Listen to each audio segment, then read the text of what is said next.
पाठ 1। बालकृष्ण भट्ट। निबंध। जन्म 23 जून 1844। निधन 20 जुलाई 1914। निवास स्थान इलाहाबाद, उत्तर प्रदेश। माता पिता पार्वती देवी एवं बेनी प्रसाद भट्ट। पिता एक व्यापारी थे और माता एक सुसंस्कृत महिला, जिन्होंने बालकृष्ण भट्ट के मन में अध्ययन की रुचि एवं लालसा जगाई। शिक्षा। प्रारंभ में संस्कृत का अध्ययन 1867 में प्रयाग के मिशन स्कूल से एंट्रेंस की परीक्षा दी। वृत्ति 1869 से 1875 तक प्रयाग के मिशन स्कूल में अध्यापन।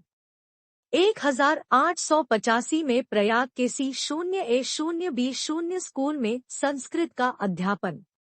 1888 में प्रयाग की कायस्थ पाठशाला इंटर कॉलेज में अध्यापक नियुक्त, किंतु उम्र स्वभाव के कारण नौकरी छोड़नी पड़ी और उसके बाद से लेखन कार्य पर ही निर्भर। विशेष परिस्थिति। पिता के निधनोपरांत पैतृक व्यापार संभालने के नाम पर गृहकलह का सामना। पैतृक घर छोड़कर घोर आर्थिक संकट से जूझते हुए हिम्मत से काम लिया और साहित्य के प्रति समर्पित रहे। रचनात्मक सक्रियता। भारतेंदु हरिश्चंद्र की प्रेरणा से हिंदी वर्धिनी सभा प्रयाग की ओर से 1877 में हिंदी प्रदीप नामक मासिक पत्र निकालना प्रारंभ किया। इसे वे 33 वर्षों तक चलाते रहे। इसमें नियमित रूप से सामाजिक, साहित्यिक, नैतिक, राजनीतिक विषयों पर निबंध लिखते रहे। 1881 में वेदों की युक्तिपूर्ण समीक्षा की। 1886 में लाला श्रीनिवास दास के संयोगिता स्वयंवर की कठोर आलोचना की। जीवन के अंतिम दिनों में हिंदी शब्दकोश के संपादन के लिए श्याम सुंदर दास द्वारा काशी आमंत्रित, किंतु अच्छा व्यवहार न होने पर अलग हो गए। रचनात्मक सक्रियता। रचनाएं। उपन्यास, रहस्य कथा, नूतन ब्रह्मचारी, 100 अजान एक सुजान, गुप्त वैरी, रसातल यात्रा, उचित दक्षिणा, हमारी घड़ी, सद्भाव का अभाव। नाटक पद्मावती, किरातार्जुनीय, वेणी सहार, शिशुपाल वध, नल दमयंती या दमयंती स्वयंवर, शिक्षादान, चंद्रसेन, सीता वनवास, पतित पंचम, मेघनाद वध, कट्टर सूंग की एक नकल, वृहन्नला, इंग्लैंडेश्वरी और भारत जननी, भारतवर्ष और कली, 2 दूरदेशी, एक रोगी और एक वैद्य, रेल का विकट खेल, बाल विवाह आदि। प्रहसन जैसा काम वैसा परिणाम, नई रोशनी का विष, आधार विडंबन आदि।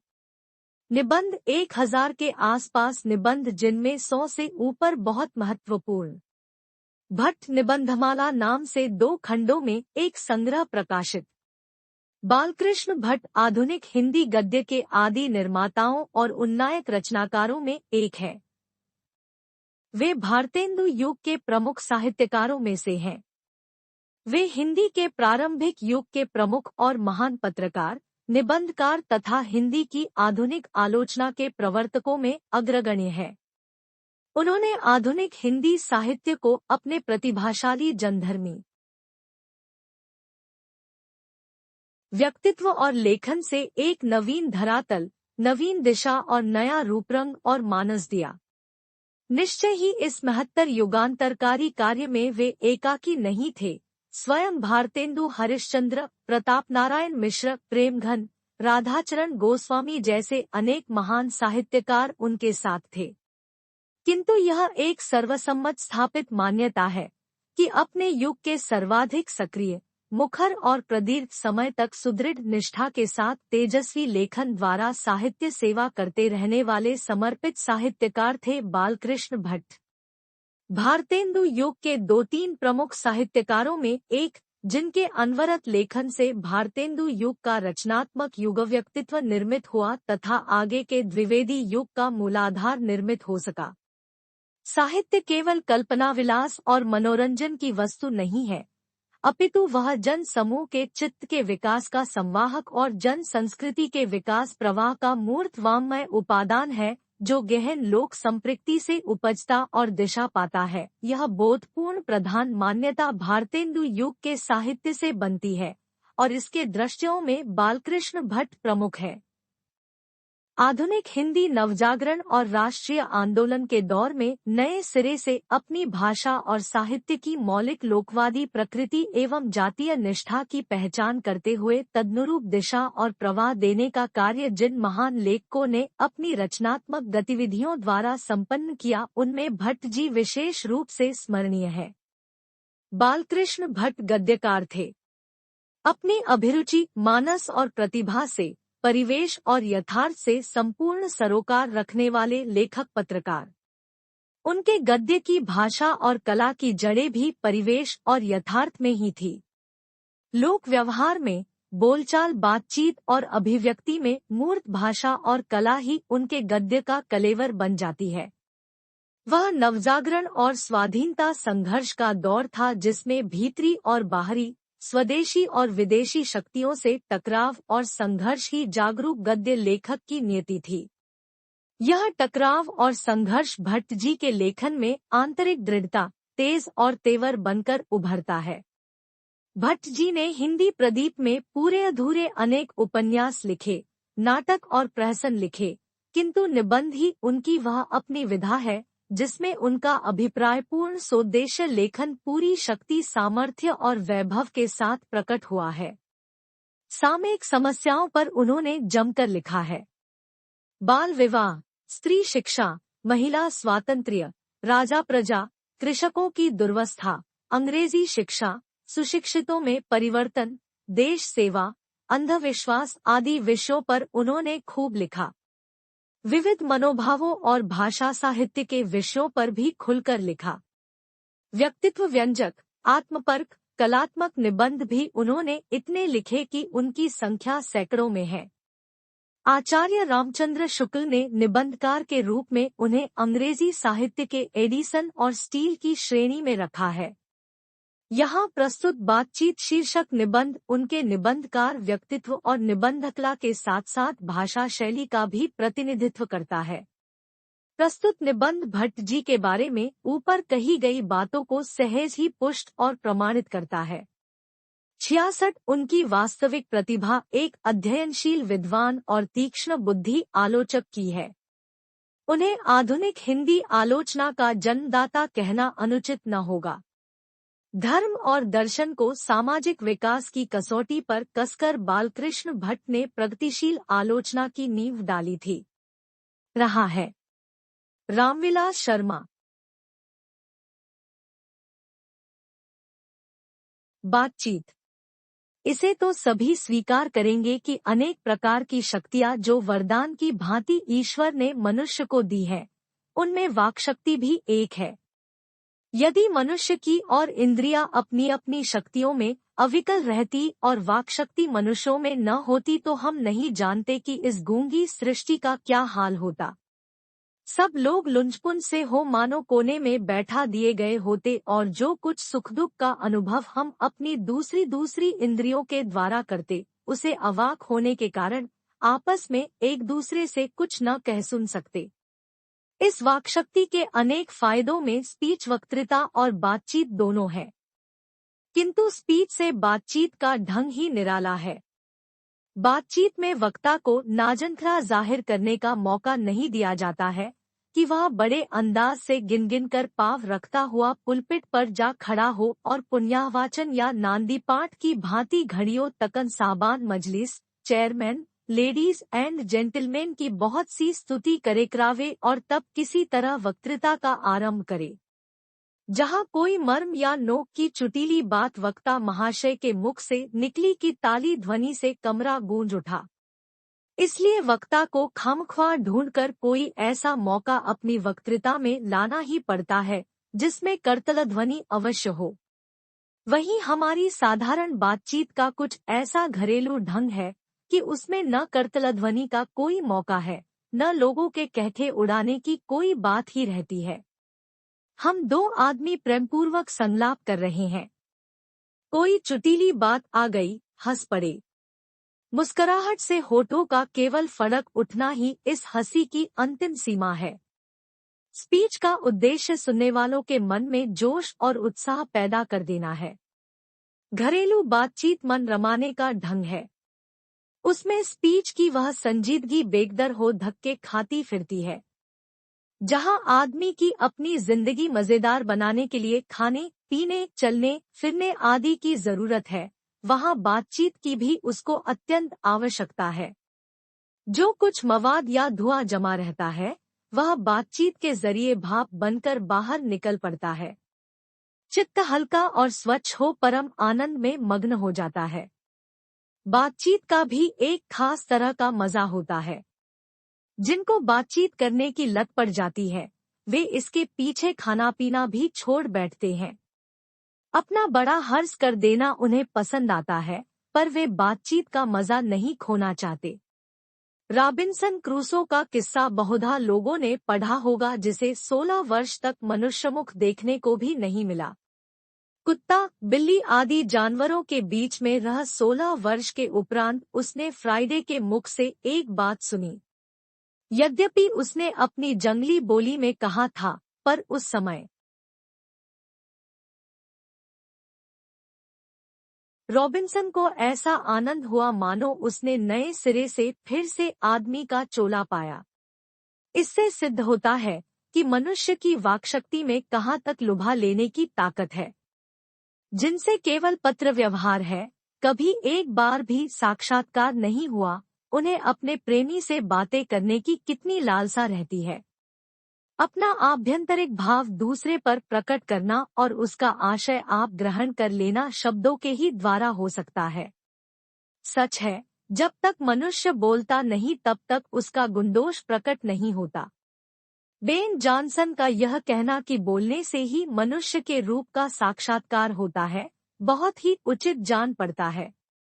इस बातचीत की सीमा 2 से लेकर वहां तक रखी जा सकती है, जहां तक उनकी जमात मीटिंग या सभा न समझ ली जाए। एडिसन का मत है कि असल बातचीत सिर्फ 2 व्यक्तियों में हो सकती है, जिसका तात्पर्य यह हुआ कि जब 2 आदमी होते हैं, तभी अपना दिल एक दूसरे के सामने खोलते हैं। जब 3 हुए तब वह 2 की बात कोसों दूर गई। कहाँ भी है कि 6 कानों में पड़ी बात खुल जाती है। दूसरे यह कि किसी तीसरे आदमी के आ जाते ही या तो वे दोनों अपनी बातचीत से निरस्त हो बैठेंगे या उसे निपट मूर्ख अज्ञानी समझ बनाने लगेंगे। जैसे गरम दूध और ठंडे पानी के 2 बर्तन पास पास साट के रखे जाए तो एक का असर दूसरे में पहुंच जाता है, अर्थात दूध ठंडा हो जाता है और पानी गरम। वैसे ही 2 आदमी पास बैठे हो तो एक का गुप्त असर दूसरे पर पहुंच जाता है, चाहे एक दूसरे को देखे भी नहीं, तब बोलने को कौन कहे। एक के शरीर की विद्युत दूसरे में प्रवेश करने लगती है। जब पास बैठने का इतना असर होता है, तब बातचीत में कितना अधिक असर होगा, इसे कौन न स्वीकार करेगा। अस्तु, अब इस बात को 3 आदमियों के साथ देखना चाहिए। मानो एक त्रिकोण सा बन जाता है। तीनों चित्त मानो 3 कोण है और तीनों की मनोवृत्ति के प्रसरण की धारा मानो उस त्रिकोण की 3 रेखाएं हैं। गुपचुप असर तो उन तीनों में परस्पर होता ही है। जो बातचीत 3 में की गई, वह मानो अंगूठी में नक्सी जड़ जाती है। उपरांत जब 4 आदमी हुए तब बेतकल्लुफी को बिल्कुल स्थान नहीं रहता। खुल के बातें न होंगी। जो कुछ बातचीत की जाएगी वह फॉर्मेलिटी, गौरव और संजीदगी के लच्छे में सनी हुई होगी। 4 से अधिक की बातचीत तो केवल रामरमौवल कहलाएगी। उसे हम संलाप नहीं कह सकते। इस बातचीत के अनेक भेद हैं। 2 बुड्ढों की बातचीत प्रायः जमाने की शिकायत पर हुआ करती है। वे बाबा आदम के समय की ऐसी दास्तान शुरू करते हैं, जिसमें 4 सच तो 10 झूठ। एक बार उनकी बातचीत का घोड़ा छूट जाना चाहिए। पहरों बीत जाने पर भी अंत न होगा। प्रायः अंग्रेजी राज्य, प्रदेश और पुराने समय की रीतिनीति का अनुमोदन और इस समय के सब भांति लायक नौजवानों की निंदा उनकी बातचीत का मुख्य प्रकरण होगा। पढ़े लिखे हुए के लिए तो शेक्सपियर, मिल्टन, मिल और स्पेंसर जीप पर नाचा करेंगे। अपनी लियाकत के नशे में चूर हम चुनी दीगरे नेस तक खड़पन की चर्चा छेड़ेंगे। दो हम सहेलियों की बातचीत का कुछ जायका ही निराला है। रस का समुद्र मानो उमड़ा चला आ रहा है। इसका पूरा स्वाद उन्हीं से पूछना चाहिए जिन्हें ऐसों की रस सनी बात सुनने को कभी भाग्य लड़ा है। दो बुढ़ियों की बातचीत का मुख्य प्रकरण बहू बेटी वाली हुई तो अपनी बहुओं या बेटों का गिला शिकवा होगा, या वे बिरादराने का कोई ऐसा रमरसरा छेड़ बैठेंगी कि बात करते करते अंत में खोड़े दांत निकाल लड़ने लगेंगी। लड़कों की बातचीत खिलाड़ी हुए तो अपनी अपनी तारीफ करने के बाद वे कोई सलाह गांठेंगे जिससे उनको अपनी शैतानी जाहिर करने का पूरा मौका मिले। स्कूल के लड़कों की बातचीत का उद्देश्य अपने उस्ताद की शिकायत या तारीफ या अपने सहपाठियों में किसी के गुणौगुण का कथोपकथन होता है। पढ़ने में कोई लड़का तेज हुआ तो कभी अपने सामने दूसरे को कुछ न गिनेगा।